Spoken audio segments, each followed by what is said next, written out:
My idea was to create science nature kits that kids and teachers could use out in our green space at our school. My idea was to bring in flexible seating to the classroom, to pilot a program, see what works and maybe what doesn't work, and make sure that we have flexible seating for all our students to meet their individual needs. My idea was to rethink how our schedule is along with Connect, and if there was any way to give our students a little bit more freedom, a little bit more movement, a little bit more flexibility during the day. My idea was to replace the drinking fountains throughout the Austin High School and replace them with bottle filler stations. There were amazing ideas. There were over 100 ideas, and they were all incredible and all benefited our kiddos. I think we're teachers in a building and we feel some ownership there.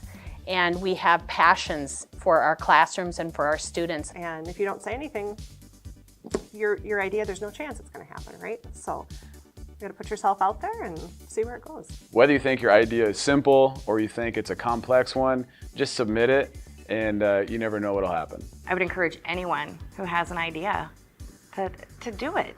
Just fill up 5 minutes. And you won't be any worse off than you are today.